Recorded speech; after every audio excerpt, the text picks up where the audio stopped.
Thanks for that. Yes. This meeting is being recorded. Yeah. Yeah, now it is. Yes. Great. Thanks, Sujit, for setting the stage. Hi, everyone. My name is Ish. I'm the founder of TARS. We are a B2B SaaS company. We help enterprises with creating automated conversational experiences. We are primarily based out of Bangalore. And yeah, that's a little bit about us. I don't want to do a long intro. That's a little bit about us. We are about 30 people in the team right now, and we're growing. So yeah, that's a little bit about us. Over to Sanjeev. Hey, thank you, Sujit, for organizing this, and thank you, Indiqube team, for helping Sujit and Pazcare team for that. Uh, uh, Happy to have Ish here, and a quick introduction about myself. I am one of the founders of Pazcare. Pazcare is an employee benefits and insurance management platform for employees. Today, we have around 70 employees on our payroll, and that's where we stand in terms of the employee size. Yeah, that's a little bit about me and my company and our team. Got it. Cool. So I've run the poll, and there's 74% of HR audience here. So, and yeah, 7% of founder, and the rest 19% employees, I guess, other resignation. So cool. Gives us a, this gives us a great idea of how to lead this discussion. Okay, we have about 80 attendees so far, so that's good. And yeah. Okay, cool. So let's start with the first question. So this question I'll ask Ish, right? Ish, what are some of the workplace benefits that your employees engage or use mostly? Meanwhile, before that, I just want to ask, what are the employee benefits that you've kind of given your employees?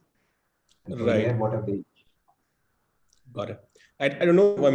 I'll just try to, I'll think through a little bit as to what kind of benefits we've been trying. So I don't think we are there yet, and nobody can be almost there yet in terms of the benefits, but we've tried, especially over the last 2 years, to think through as to what kind of benefits we could be providing. I think the most basic one that we've obviously done is a very fully loaded health insurance policies for everyone involved. I think this is something that was something we started just before COVID had hit. So, that is a basic minimum that almost everyone is doing. Apart from that, what we realized is just because of the remote culture over the last 2 years, the sort of learnings people were having was very limited, right? Like there used to be a lot of learning or peer learning just because you were coming to office, and then that started reducing.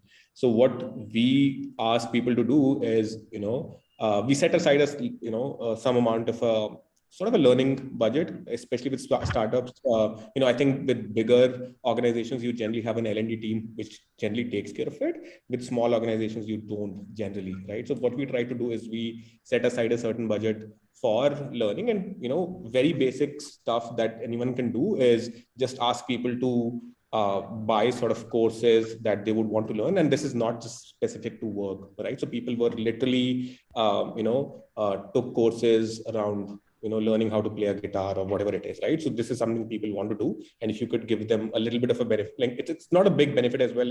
A simple Udemy course would cost like 1,000 rupees, but then people would not generally do it. And people started taking those courses. Not everyone did. So I don't know how good the reception was, but I definitely know that some of the people went ahead and took those courses as well, not just bought, but took those courses as well. Second thing we've tried to do, or we're just trying to start off with, is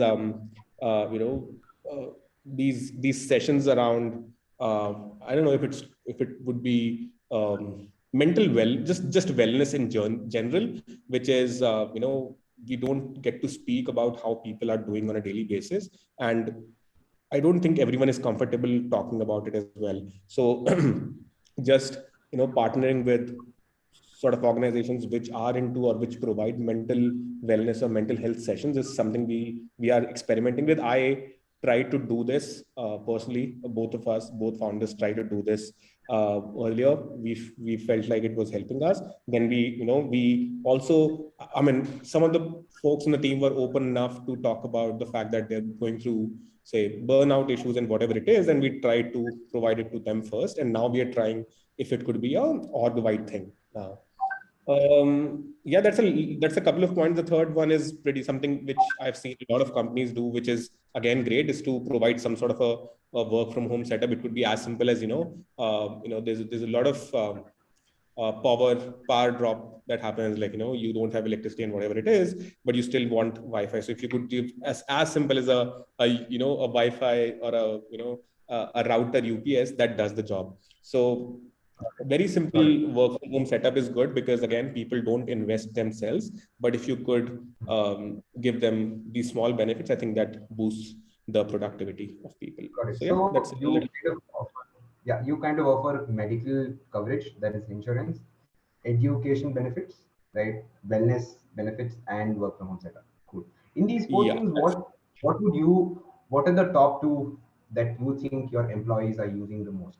I mean, definitely the work from home setup, even the skills and learning. I think people, uh, insurance is something that people don't take, like they don't have to opt for, they just have it, right? So yeah, yeah. that's a they don't have to choose. But I think I'm not very sure, this is something that we have just started with, which is the mental wellness sessions. I think people Mhm. don't think they want something like this, so I'm pretty sure the reception for that is going to be low. I mean, even for me personally, I was not very motivated to do those initially, but I think I'm hoping it should get good reception, but not, but the skill learning part and even the work from home setup, that I think has got decent reception. Yeah. Got it. Got it. Cool. Okay, understood. Guys, you can put down your questions on the chat or Q&A. We'll pick everything up. And you can also direct who should answer your questions. Cool. Okay, this is for Sanchit. So Sanchit, COVID is coming again, the Omicron variant. Did you tweak your employees' medical health coverage or benefits? Or how did you kind of support them in terms of like COVID? Like the Yeah. third wave? So I think the learnings from our previous wave has been, which was the last wave, and luckily we have been on a better side this time, right? There were less hospitalization. So, but however, being a company in this space as well, so what we did was, uh, first and foremost, I think the most vulnerable group has been parents, right? So we have made sure that we are providing cover for the employees' parents, because they are the most vulnerable in the whole plot. Second is, what we did was that uh, we were actually pretty prepared for this situation. So we introduced, like, because there were primary healthcare issues primarily, like there were less hospitalization. So we sort of introduced doctor on call and COVID helpline 24/7, and a mechanism for people to book RT-PCR test uh, free of cost. So they don't need to sort of pay by themselves. They can do it by themselves. And I think these are some of the benefits that we tweaked, right? So primarily on related to COVID is what this is what we did actually for our team in short span of time. Got it. Got it. Got it. And yeah, okay. So I wouldn't ask you how that impacted, but I kind of get it. I kind of get the parents insurance wala thing and a lot of other things that you do. But yeah, okay, cool. Ish, what did you kind of do? Did you take any initiatives during this time for your employees? In terms of you mean in terms of the medical coverage or the Yes, benefits, or yeah. the entire medical coverage, the benefits. Yeah. Right. So I think we did the usual basic stuff, but I think one thing we also tried to do is,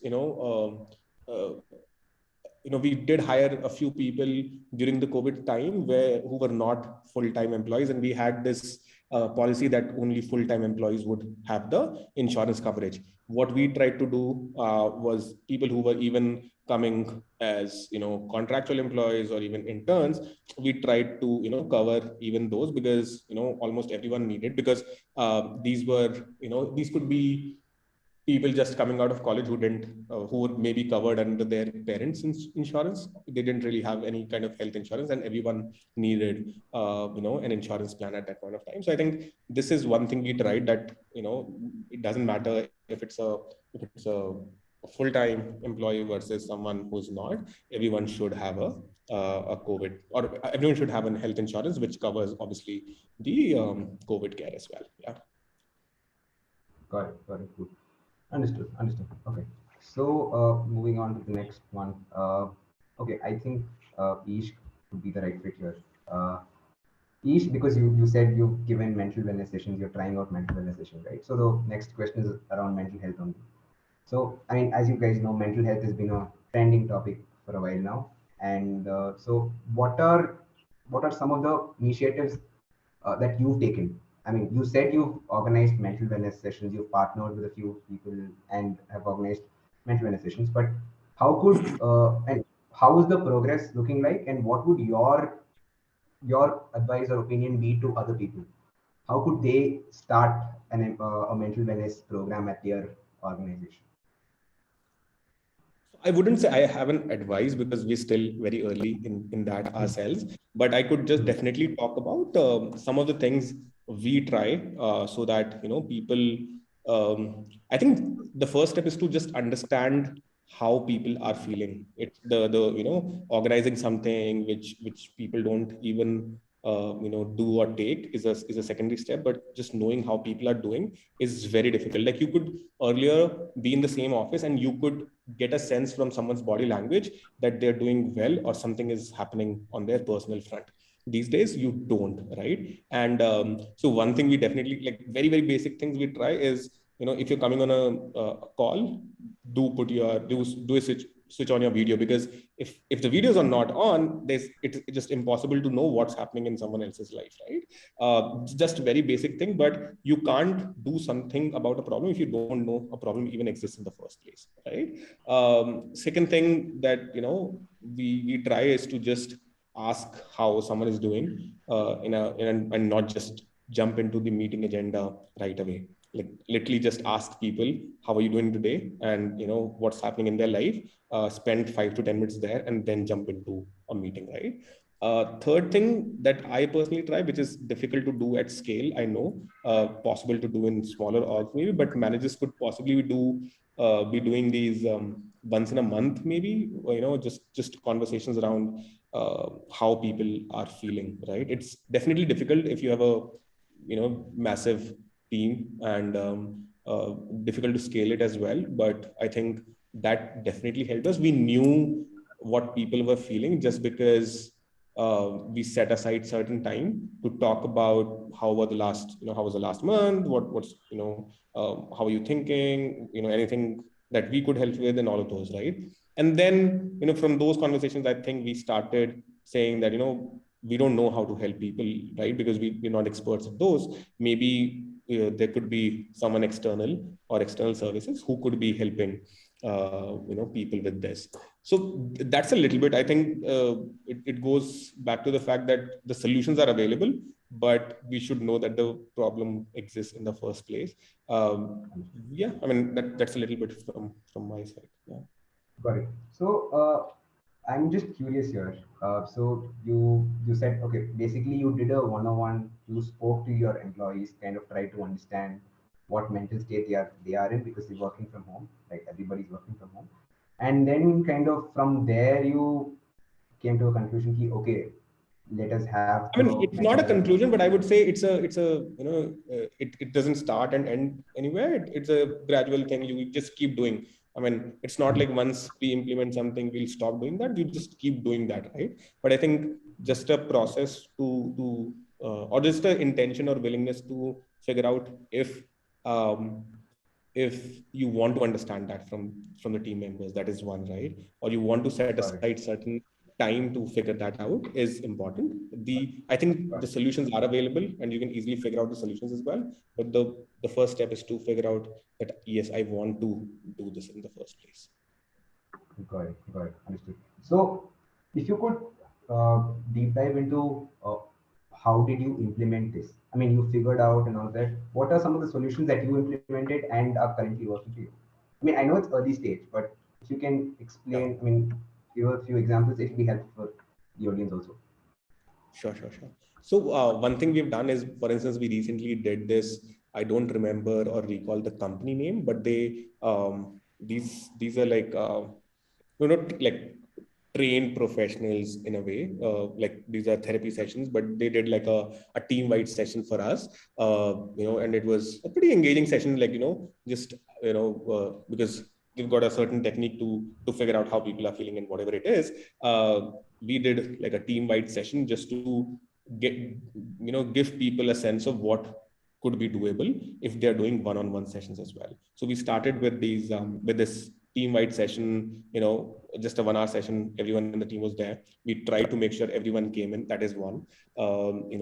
And people, we did ask for feedback post that as well, and pretty much most of the people had a decently good feedback, because what happens is I don't think in India a lot of people do these therapy sessions and anything, right? I hadn't done until maybe like a year back.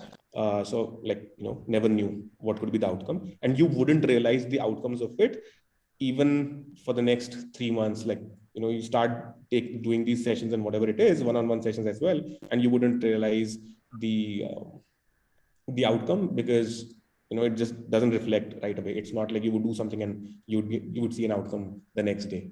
So yeah, I think we've started with these team session first, and now we are getting into these one-on-one sessions. Now it is very difficult to gauge the outcome of those one-on-one. Even the people wouldn't know and we wouldn't know, but I think it's just that we have to do it, and probably 6 months later we would know.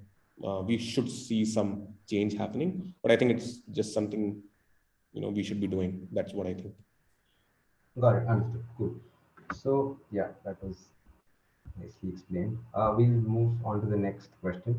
So, we were discussing about the employee benefits, workplace benefits, right?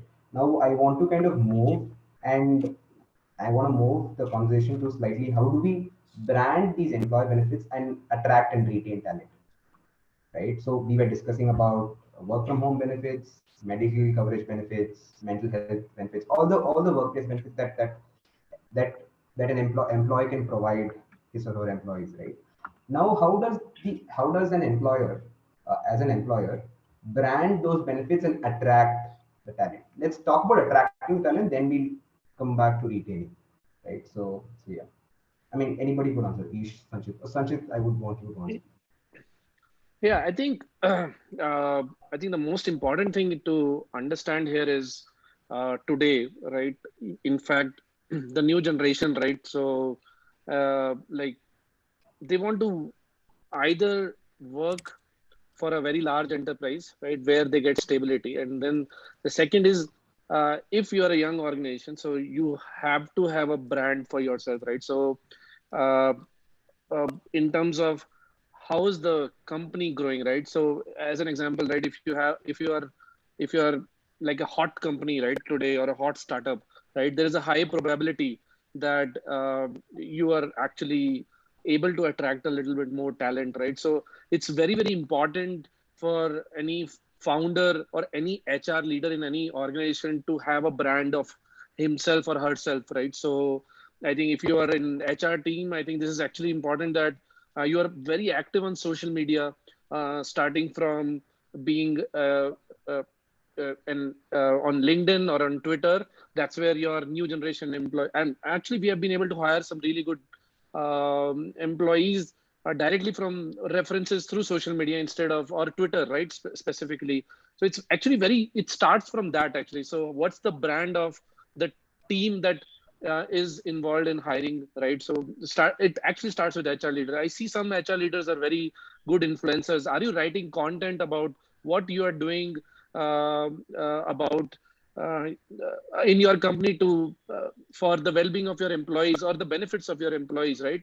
So I think branding of HR leaders is extremely and founders is extremely important from the perspective of this, right? As an example, if you see I saw Mamaearth founders posting about how they are taking about they're sort of taking care of their employees, how they're organizing more activities which are for the well-being of their employees. So I think it's important to provide. I think lot many organizations do that. I see some of the organizations which I know, like Mindtickle or Simple, right? These kind of organizations, they provide life cover to their employees, right? So I think this needs to be talked about more. That I think life cover is if a company is providing a life cover to their employees, that means they really care for their employees, right? So this is one signal, right? It's important to for HR leaders or the founders to talk about that also, not only in the social media, but write content on their website. It starts with as small as having a careers page and clearly highlighting the benefits, workplace benefits that you're providing on your careers page, right? So because you get so many visitors on your website. I mean, we are also, as a young organization, building a specific careers page. That is important. And then it's important to get validation from uh, uh, platforms like Great Place to Work, right? So also benchmark yourself with some these kind of third-party review websites, and highlight that if you are there in these kind of websites or these kind of platforms where employers are checking, being on Glassdoor and actually clearly mentioning that on Glassdoor actually is important. Secondly, I mean, once that is done, I think you are actually at the right place. So I think that these are some of the small things, right? So it's like uh, talking about what you do for your employees online is as important as doing marketing for your company to attract more customers, right? So it's actually very similar to that. So I think that will be my 2 cents on this question. Got it. So it all starts from HR's writing or talking about what's happening inside the company on their personal profiles or on their company profiles. Like personal is recommended because nobody right now looks at a LinkedIn company page. Everybody goes and looks at the founder's page, right? Because everybody wants to follow a human, right? Not a company, right? So HRs must kind of start branding what's happening inside their company, right? Next is kind of start promoting in their careers page, right? Talking about the culture, talking about the benefits.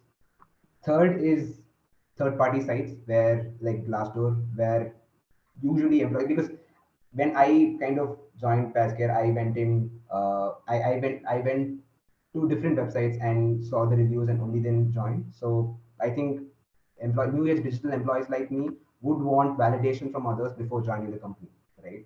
So even when I was, I mean, I'm working at Pazcare, but a couple of SDRs wanted to join Pazcare and they asked me personally ki how the culture is, what are the benefits that what the benefits that the team is giving, right? And when I told them ki this is the culture, this is how we manage people, and then they were kind of convinced and they wanted to join.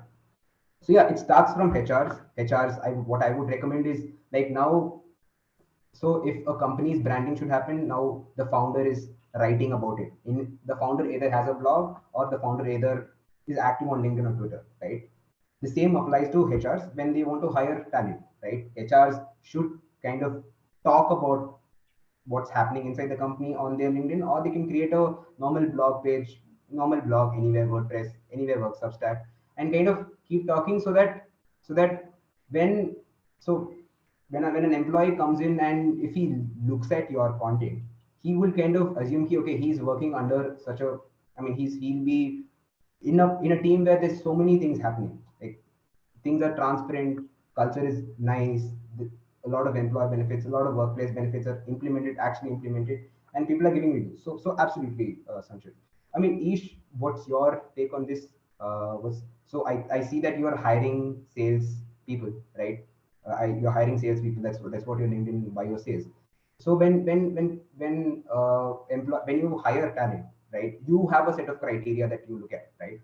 Similarly, similarly, people, the employees also have a certain criteria about the company. So what are those? Could you just brief that out? Sure, sure. I mean, I would add to what Sanchit was saying as well. I was in one of these sessions, and I think this was Mahesh from an academy. He leads the talent acquisition function there, and he was talking about how talent the talent acquisition specifically is the talent acquisition people have to be good at. They have to be a good marketer, a good salesperson, and a good success person, because you have to really create that, do good marketing to attract talent, then have good negotiation skills to close the candidate, and then retain them eventually within the company as well. So it's a mix of all of these three functions that someone has to be good at. And I think it is a mix of both the founders being good at it, and also the talent acquisition and the HR team being good at all of these three things, right? Now, in terms of attracting the talents, a bunch of things I've seen. For instance, there's a company called Alma, and it's not just I think it's not just the role of the founders or the HR team, because the talent out there knows that this is our job, right? And we would go out and start doing this. But I think that most genuine reviews come from the people who are there in the company. So something we try to do is, like everyone who's there, push them to write a Glassdoor. Like, don't even expect people are going to go on Glassdoor and do it themselves. Just ask people, push people internally to go out there and write a Glassdoor review, right? Super, super helpful, because just like you go on Amazon and before buying something, people are going there and reading, and people even talk about the reviews that others have given on the interviews. Like, they talk about, oh, you guys do this, oh, you do this, and people are definitely reading all of this, right? Secondly, if I've ask people, or just sort of motivate people to write about their work as well, because what I've seen is definitely pay and benefits is a good motivator for everyone, but then what they're going to be doing is also super, super helpful. So if it's engineering folks that you're trying to hire, writing about how does the engineering function work, like just motivating engineers to write as well. Similarly goes for people in a certain function just talking about their experience. I think Elma Base is a friend of mine. These guys do a really good job. They ask, or they have their existing employees write on they have a specific blog where they just share stories of people who are working with them, right? So yeah, I mean, like, I think everyone has to be out there promoting, and people don't just want the founders and the talent acquisition or the HR team to be putting content out there, but if you can get even the existing people to be doing that, that's super helpful, because people definitely talk before joining. So yeah. Got it. Understood. So Vishal has said that more than HRs and founders talking about benefits to candidates, Yes, employees' voice similar. in Exactly. LinkedIn application box. Yeah, that makes more sense. Yes, That's absolutely. exactly what I was trying to put across. It's not just when it starts there, but then if you could somehow have existing employees talk about, nothing like it. Got it. Got it. Cool. So, I mean, another question pops up here, Abhi, right now. So, how do you incentivize your employees to go put out these reviews? What do you kind of tell them? How do you incentivize? Because HRs might have this problem, Yeah. right? A lot of HRs have this problem. So, what would your suggestion be? I don't think there's we haven't tried to incentivize people. I think just asking is the first step, but because I think we were never asking people to, go out there and even put a Glassdoor review, as simple as that, right? I don't think if people like the work, they will go out and write about it. Like, it's not a humongous task to write a 5-line review on Glassdoor, right? Writing a blog post might be, but I think just asking is the first step. I don't think you need to incentivize people with rewards or something to go out there and write a simple review, right? I think if it's a good culture within the team, people would want to put it out there because it's in their interest, right? It's in their interest that the next set of folks who are coming to the company are also good. You don't want a bad set of people to be coming or hired within the company. So if they're putting it out there, I mean, we have seen people who for instance, there's one person who joined us maybe 6 months back. She had been reading the content of our marketing folk for almost a year, and that's how she joined us, right? So it was not my content, it was basically someone in marketing. She had been reading, and she joined us in sales, but she had been reading the content of someone in our marketing team, right? And so it's not just, again, going back to the same thing, but I don't think you need to incentivize the team members to actually write about you. Yeah. So I've got a question here. It's anonymous. Can employee branding be always helpful for organizations in all stages of the company growth? As in startups, I mean, where does employee branding help? In which stage of the company? Either startup, high growth, enterprise? Right. So I think I don't know the answer for enterprises, because if I'm not there yet. I can talk about maybe companies in the 0 to 50 to 100 employees, maybe, right? So what I've seen is, most of the organizations in this particular bracket don't have a very good employer branding, right? Like, you're not covered in news a lot. People have not heard about you. Like, people have heard about maybe Infosys or Google, but people have definitely not heard about us. I know that. Right? So what do we do to make it happen? And we have to make an extra effort to definitely, do that. So if you are hiring for sales folks, better be a part of certain communities where sales folks hang around, right? If you are looking for engineers, be there. So I think employer branding has to be done, so that, but a lot of it is not inbound. Like, a lot of talent being attracted is not inbound in the initial days, and you have to go out there and try to speak with the right folks, because you just don't have any kind of employer branding. You just have to keep working on it. But I think you should start doing that at least when, in the early stage itself, rather than waiting for a very long time that, oh, we'll start doing this. I think I also try to do that. And it's very difficult to quantify employer branding. Like, how do you quantify? There might be signals of it, like people might know about you, right, or something like that, but it's very difficult to quantify employer branding. But just to answer your question in just one word, I think everyone should try to do that in the very initial days itself, rather than waiting for a very long time. Good. Yeah. I mean, yes, initial stage is where we need the most talented people. Exactly, right? Like, later on, I think it's Yeah. easier. Initial days, Easier. it's even difficult. So if you could make a little bit of an effort, that is good. Otherwise, I mean, we would see people or talent, like candidates, dropping off at every stage. Like, if they had to choose, if you're giving the same amount of money and people had to choose between certain companies they know, and like, not just they know, but their family knows, they will definitely go for, like, if a salesperson has to choose between us and LinkedIn, I'm pretty sure they're going for LinkedIn. Yeah. Right? Yeah. No questions. Right. So it's very difficult to build that, but if you could try, you might get certain people who think like you and want to work with you. So, yeah. Got it. Got it. So, Sanchit, you there? We lost you for a while. Okay, I think Sanchit has some internet issues. Cool. So we spoke about the attracting talent wala thing.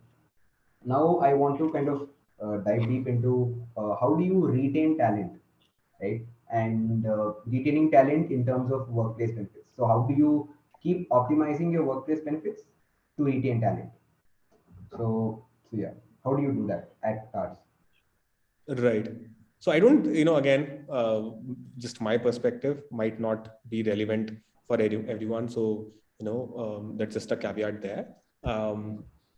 What I have realized is, definitely in smaller teams, people care a lot about, see, the thing with smaller teams is you don't have a very defined growth path for everyone, right? And everyone wants to grow, not just and growth means more pay and more responsibilities and something better in life. Now, I think the good way to what, like, a problem that I'm trying to focus on or work on is, benefits is okay, right? I mean, at a certain point of time, these free snacks and the insurance and everything else, there's a limit to it, right? After a point of time, people don't care. But what do people care about the most is, how are they growing? And if there's no path internally, right? And people know that they're not going to see, people used to, like, the thing, like, I'm digressing a bit, but people used to stick around for a longer time pre-COVID because they had made friends in office. That's what my thought process is, right? That's my theory. But I think that people used to get comfortable with folks around, but right now the relationships have become so transactional that there's no reason for people to stick. Like if you are just literally sitting behind a screen, what kind of relationship can you build with someone else? Like you would come to office, you would have a a good call, and then you would go out and have a coffee, and then maybe on a on a dinner on Friday, or maybe a breakfast, right? So you would chill, or you would interact with the same folks for a lot of time. Right now there's no obligation as such. So now people, like, we need to think differently as to how you can retain people, and the median tenure is a 1 to 2 year at this point of time. Like everyone is literally leaving 2 years at max. And I think what we are trying to fix is basically figure out a path for people to grow, and create that like culture and everything else. It's very subjective again, but I think just creating a path where people know how they could grow internally, because people switch primarily because they want to grow, and the growth again means pay and responsibilities and role and everything else, right? But if they know a clear path to growth internally, I think that's something that might be one good solution to retaining. Obviously, there are other ways, but yeah, that's just my thought process. Got it. Got it. Cool. Sanchit, what is your perspective? I mean, if you're around. Yeah, my apologies. I was having some issue with my internet. Okay. See, I think, yeah. So, see, if you see from employees' perspective, right? So, uh, one is the brand which they're working with. Second is their financial well-being, their emotional well-being, social well-being, and their health and their family's health. So there's somebody spending, like, if you think from employees' perspective, right? Somebody is spending like 10 hours a day of his life, which is the best during the day. He's spending like most of the time for your company, right? So I think these benefits are hygiene, and they are must have, right? So you need to take care of the employee's financial goals and his normal health and financial related benefits. However, I think majority of the times, right? So what's the somebody will leave your companies because is that whatever work he has been given, is it solving his life's purpose, right? So everyone has like his career goals. Is it aligning to his career goals? It's actually very very important to have something like KRAs. There are quite a many companies that are there who are actually very much providing you a platform to channelize the energy in the right direction of all the employees, right? So what's the goal that you have set up, and how will the growth of the employee will be in your organization, right? So you need to give him a chance to grow as an individual also, right? What's the next step? And lastly, I think it's sort of not in control. I mean, if you can figure out a way, right? So you need to have a mechanism. 90% of the employees don't leave because they're not happy with the company. They leave because the immediate manager they're not enjoying working with, right? So that's also actually one thing which sort of like what kind of management system or a review system which you have as you grow as an organization. I think these are some critical things, and I agree that how do you align that employee with the goal of your company is extremely important, and how is he impacting in the growth of the company. These are some things which aligning the employee to the company's goals is very important, and I think that leads to less attrition and more retention, because then he feels that he has a purpose in the company. If he doesn't have a purpose in the company, and if you then I think there is a high chance that he will just start switching because of. Makes sense. Got it. Got it. Understood. Understood. Got it. Valid point there. Yes. So, yeah, to touch upon the same topic, Mamta has asked a question. What should be the best retention plan in the COVID scenario? Right.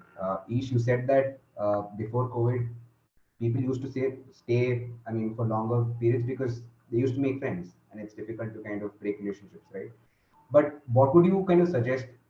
We are in a COVID scenario. We've been in COVID say for the past 2 years. So what would you recommend to Mamta, or I mean to everybody here, what's the best retention strategy in the times of COVID? Difficult question because nobody knows. I think I don't know as well the right answer to this, but I think there are things that everyone is trying, and what we are also trying. So I don't think I have the exact answer. Okay, this is the solution for it. I think there are things that everyone is trying, and I can give examples of what we are trying to do as well. But I think again, it goes back to something very basic, which is just caring, right? Just caring about the people you work is, I think that starts reflecting in what you're doing.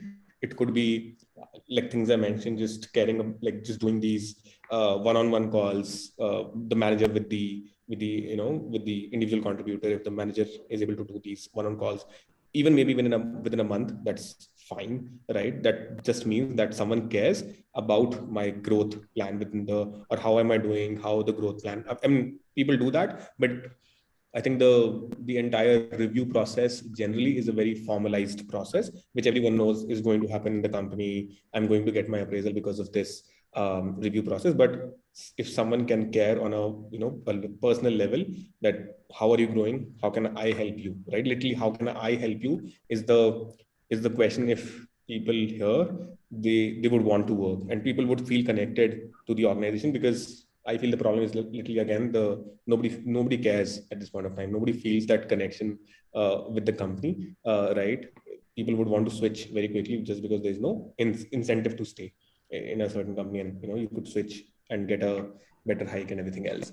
That is one. Secondly, all of these benefits that I was talking about, it could be, give people a certain incentive, like incentives to or benefits to learn more, get more skills, and all of those. I think again are just a byproduct of this thought process that I want to help, right? But I think it all goes back to and I think these are things that you can just search for online, like just Google about it, and you would see like tens of or hundreds of things that you could be implementing. But the problem is just going back and having that thought process that, do I care, basically. So yeah. Right. Yeah, you made it very, I mean, very very simple. abstract answer. I don't know if it helps anyone, but even Oh, I yeah. don't know the answer as well. Yeah.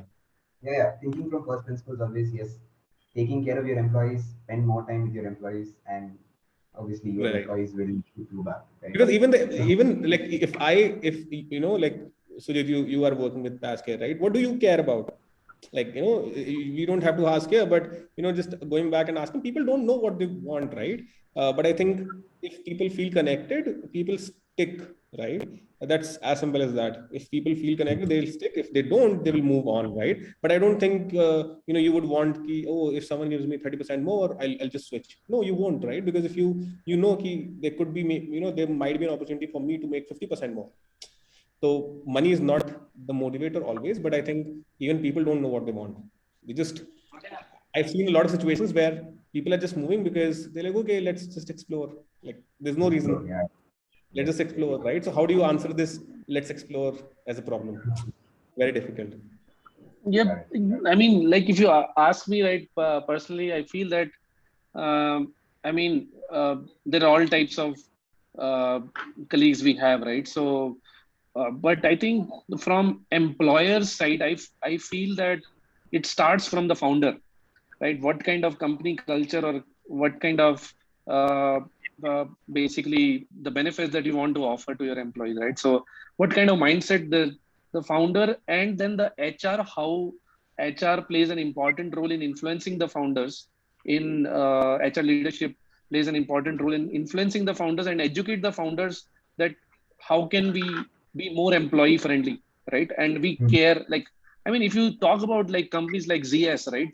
Or I mean, there are quite a many companies. They are actually, I think people did never complain about the company as such. I mean, I mean, we can just maintain the hygiene as an employer to make sure that at least he or she is not leaving because of these check marks which we did not do. I mean, rest, I think that's not in our control. But however, we need to make a checklist of, okay, we need to make sure that we are employee friendly, and our employees should always think positively about our organization on that. as an example, I think maintaining diversity, we have been talking about it, but it's not about, it's very important to have like geographical diversity, gender diversity, to make sure that the company is very diverse, and it gives opportunity to all types of people, right? So I think it starts from as small as that. So, but that comes from the mindset of the leadership and of the HR leadership and the employee and founding leadership, right? So I think these are some small things which are controllable. However, as Ish mentioned, right? So there are a few things like somebody has a different mindset. It's very subjective because we are humans, we are subjective, right? I think we can just maintain the threshold by saying that, okay, these things will make sure that we do it. The rest of the things are not in our control. But it definitely reduces the churn. Understood. Understood. So HR should kind of play as a catalyst between the employees trying to understand what do employees want actually, and communicating it to the founding team so that the founding team can build a process that would kind of make employees, I mean, stay with the company, or make the employees kind of engage more with the company and the founding team and HR. Understood. Got it. So I have another question for you. Pratik has asked this. What is the major reason of attrition? Pay, manager, company culture, other? Very Or difficult who would question. want? Nobody knows. Okay. No, Right. give But me I one think, Yeah, answer. again, Huh. yeah, I think it's a very as I mentioned, that it's very subjective from human to human, right? Some people, even if you're giving like 100% hike to them, they will not leave because they are more aligned to the purpose of the company. Some people might leave because they're more on the monetary, they think more on the monetary side. So what we can do as an employer or as an HR team is to make sure that we are, like as I mentioned in my previous answer, right? So we are uh, giving our best for them, right? Rest is, I think, and it's important for us to give freedom to any employee also to leave, right? So it's some companies have now reduced uh, their notice periods, right? Yes. That actually shows that we are not trying to control you. So if you try to control somebody less, then actually he will not leave also because he trusts you. Creating a trust first environment between employer and employee is one sign of that, right? And Hmm. you need to do it at scale. It's a hard problem to solve, right? However, I think this can only reduce it. I think there's no answer to that. How can we make it zero? There will never be a right answer to zero, but we can actually make it very reduce. We can just reduce it from our side by being very employee friendly. Hmm. I think this would be my answer to this question. Yeah. Got it. Got it. Understood. So one more question I have. Divya has asked this question. How do you keep your employees engaged during this work from home thing? How do you engage your employees? What do you do? Ish, you can start. What do you do at Tars to keep your employees engaged? right. I would say we have not done a really, really great job. That's one, right? But I can definitely talk about few things we have tried, right? So, first up, what we definitely try to do is have like at least one daily catch up with this, which is for their specific teams, right? Now, I've talked to a lot of folks, while interviewing people, is they don't literally talk to anyone in the entire week. Like they've just one call starting of the week, what's the update, and how are we doing, and that's it, right? And the rest of the calls maybe like one-on-one calls and whatever it is. But I think what we've definitely tried to do it very religiously, is these daily catch-up calls at a specific time of the day for every team, right? Be it a marketing team, sales, product, customer success, whatever it is. And I think what it has done is just people definitely catch up on random stuff for the first 10 minutes, and then obviously they get into the work stuff. But people are and it's not just about being engaged, but I think people lose direction or lose focus in terms of what to do if you don't catch up with people very frequently. So that communication has to become over communication to keep people engaged. So I think that is one, again, because you can do all the all the stuff around, oh, we'll do this 1 hour of session with, and we'll invite someone from outside and do all of those sessions. But I think, again, going back to the usual life, people do care about what they are working on, and people get defocused, sidetracked very quickly. So, but if as a manager or as a leader, you could try to just have one conversation and make people clear about their goals and the outcomes, everyone is on track and they feel much more engaged while they're working, because there's just too many things and they can't, like, people have a lot of inertia when they're doing something. Like, you would be working on something, you wouldn't just call up your teammate and say, oh, what's up. You wouldn't do that. In office, you could just do that, right? You could do that earlier, but not right now. So just because people have a lot of inertia, I think it's better to be in a place where everyone knows what they're focused on. So you could implement something like an OKR, which keeps it's not to do with engagement at all. It's just about people being clear at work, or being people knowing what they want to focus on. In terms of engagement, we've tried, but I don't know the outcome of those things, right? We used to do these, like coffee break sessions when the COVID had just started off. We did that for a while. We couldn't do that for a very long time because we tried adding those plugins in Slack where it would throw in a quiz at a certain time of the day, and people used to play around. It helped for a certain while, but like people lose interest after maybe like 2-3 months, and people don't do that after that. You have to keep finding, I think, a new thing to engage people every once in a while. We did an offsite, I think just because before Omicron became active in India, we just did that like mid of December. I think that was good. So doing that much more often is, we had never done that, an offsite in like our existence, 5-6 years of existence. We had never done an offsite. I think that was really good because I had never met half of the team in person. So people were able to, like, know people in real life. And some of the folks were like different in real life compared to the online life. So yeah, I mean, that's a few things we've been trying. Yeah.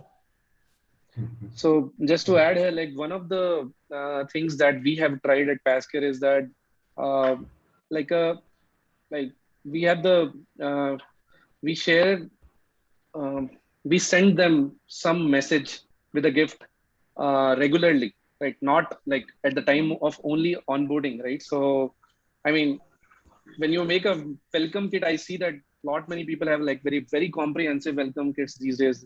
That's great. However, as a constant reminder to them, right? Because we are now remote, right? So as a constant reminder to them, we send them like a small gesture or a small gift with a message that actually we appreciate the efforts that you're putting in. And we have seen that the value of the monetary value is not important, to be honest. I mean, they're well-paid people. I'm sure that we all are running our own startups here, or we work for startups, or well-funded companies are there. However, I think the qualitative message that goes to the employee with a small gift, right? We just sent like a T-shirt, right, which we didn't send earlier. So sending it continuously on a particular occasion, like a New Year or a Diwali, or on his or her birthday, it shows that we care for them. So that's one of the ways that we have been trying out, and that actually has worked really well, because we see messages from our colleagues that, hey, actually we received this message, and that's a surprise. They're not anticipating it, that they will receive it. So that actually has worked decently well for us till now, right? And we actually people are also appreciating that we actually care for them. So I see these fancy kits that companies give when they join, but I don't see people posting continuously, right? So I mean, this could be one. I mean, we could welcome them with whatever kit you give usually, but every 2 months or every 3 months or every on a birthday or on a or some occasion, like on a regular interval, giving them gifts, sending them handwritten messages does help a lot, right? I mean, when I received my gift, I received my New Year gift last week, and I was really surprised because, like, I wasn't anticipating it, as Sanchit said. I wasn't anticipating it, and it was a T-shirt and it was a written message, and the message was very beautiful, right? So something like that, if HRs could do for their employees, that would maybe, keep your employees happy and engaged, right? Cool. So, guys, we have 1 more minute to go. So I'll just pick one question now. Don't worry, all of your questions will be answered. I will put out an email. I'll reach out to Ish and Sanchit separately, answer all of your questions and send an email. But one question that kind of really intrigued me right now from Akanksha. So people, what she asks is, people are generally hesitant to talk to HRs and managers, right? How do we kind of communicate that do not worry, even we are humans, right? You can just come and approach us whenever you want to. How do we bring that culture? How should a HR or a manager bring that? Like, I hope you get my question, right? I mean, the first question Anybody is can just go. ask. The You first go, question is yeah. just ask. I mean, have we tried? I mean, just taking the first step is helpful, right?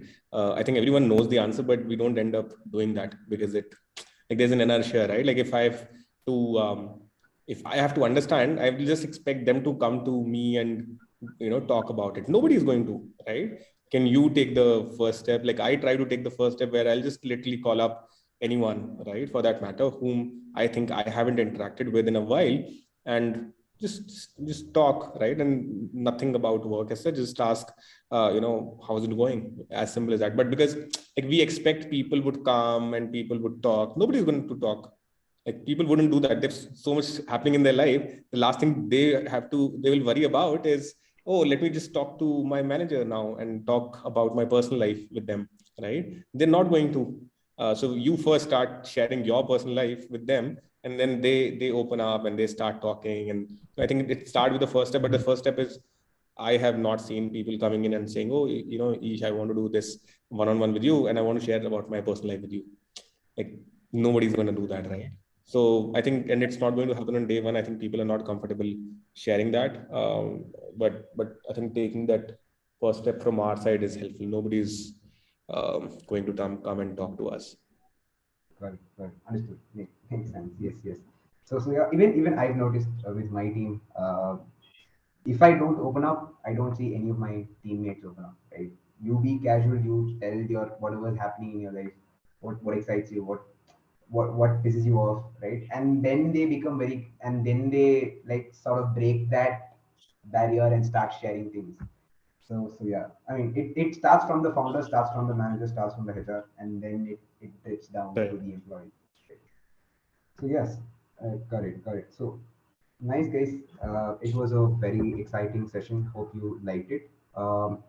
We have a lot of questions. I still see that I have 8 to 9 more questions to answer. I'll reach out to you over email with the recording, and will answer all the questions. Thanks a lot for attending, taking time off, and coming to this webinar. Thanks, Ish. Thanks, Sanchit, for accepting the invitation and being a panelist. Thanks a lot, guys. Thank you so much. I will email you the record. You will get the recording. Do not worry. I will email you the recording by Monday, by this weekend or Monday. Right. Cool. Thanks a lot, guys. See you. Bye bye. Have a Thank nice you. day. Yep. Thank you. Bye. Thank you so much. Bye.